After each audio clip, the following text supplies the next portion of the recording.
Picking him up a little bit here. Don't let him drop the shoulder too much. Don't let him bulge to the outside. There's a lot going on that you don't see. My left leg is behind the girth on these circles. Holding that hip to the inside. I'm not moving my hands that much unless he does something.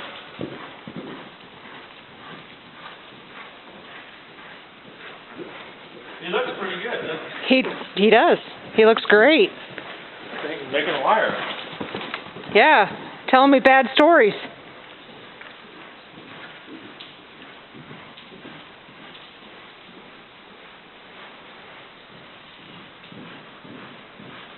Hey. I'm going to start squeezing my legs and sitting back and lifting on my rein until he comes up under. But I don't want to hang on him now.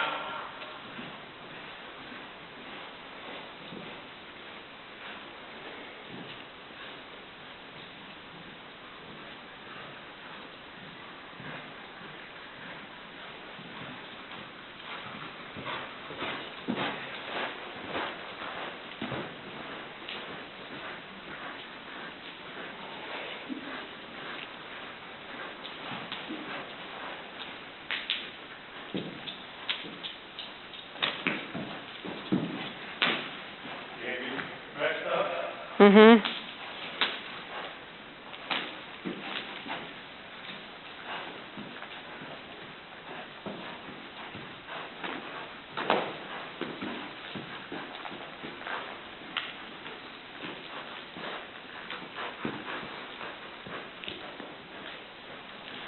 Gotta go back and teach him about his footwork, see?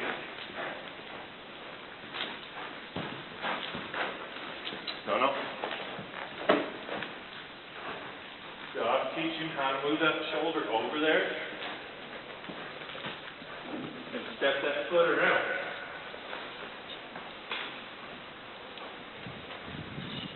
A week ago, I couldn't put this kind of pressure on him without having a major blow. That's what I want. Teaching him that rein means move that shoulder. But I'm moving forward a little bit at the same time.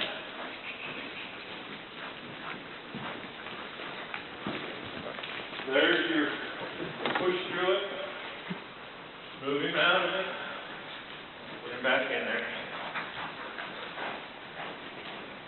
The body's what I want there.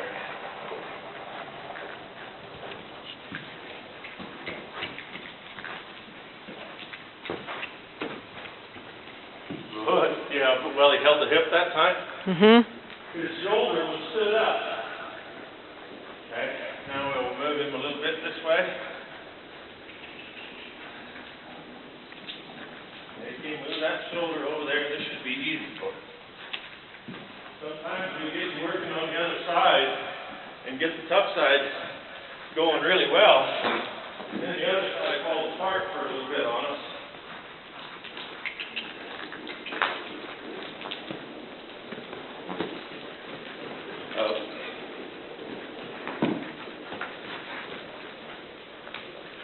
See how quick I let go and then went back to my job? Mhm. I didn't go to the point where it was a lock against him, where he had something to move against and rear up. So just one little release and right back to work. Right.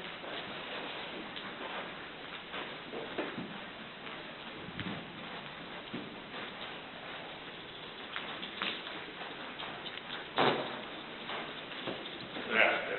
I just held my leg in him until I waited for him to finally figure out where was he supposed to go.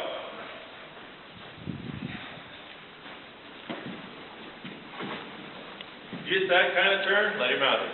Mhm. Boy. There's a lot of pressure I'm putting on him. He's taking it pretty well. Hi, Bo. Bird.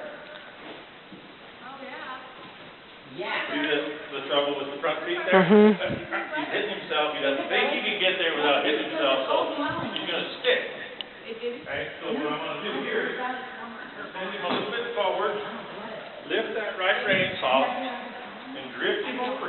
Bump his leg a little bit, right at the girth. Watch where my leg head. Right at the girth. I want him to learn how to press that one foot over there without getting a block. Interesting, isn't it? How many of the parts, you know, you can really see where things are, where he's having trouble, and it may not be so much that he should have done it again, but he never knew. When we asked him for a real pretty turn, we don't realize that he didn't know how to work his feet when he does it. And it was hard to school him for a while, because all we would get was straight up. It was dangerous. So we had to kind of break that apart, and now we can start teaching him some of the finer points.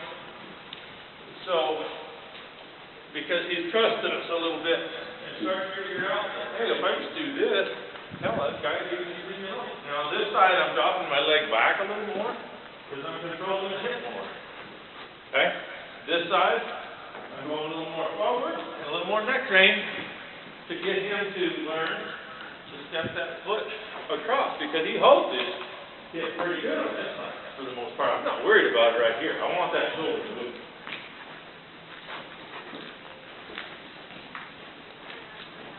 Good. And then go out this way.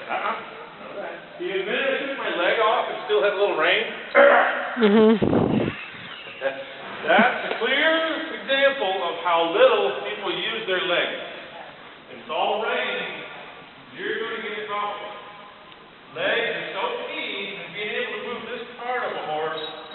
The rest of this is easy when you get the body.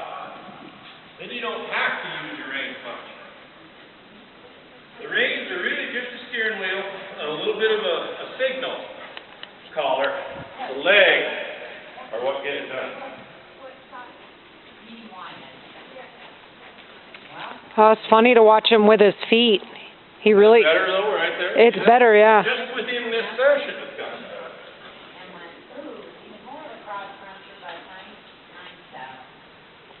Other than that. This is good, it's just good training there. And then I rode Mimi Dupin. It's not all pretty, but you can see, and I can sure feel improvement, and a lot less fight. There's still some moments where he gives you a quick go to hell, but usually, boy, that little go to hell, but there was a lot more behind it. And this horse is used to people, somebody getting after him, because he'll go to war with it. That's why you see me give him a stern one or a little diversion. I'll let go, a turn here, and then go back to what I'm doing, and just kind of forget about it. Say, okay, sorry, I took you a little too fast. Right. But, you know, that's schooling, though. You push a little bit, you know, on what they can take, and then you come back down and explain it at a speed that they can take it. And you push it a little further, pretty soon you're going around there. Speed comes with time, and that's what they didn't do with this horse, I think, was give him time. He was probably really talented and fun to start with, so they just kept it out more and more until he grew up.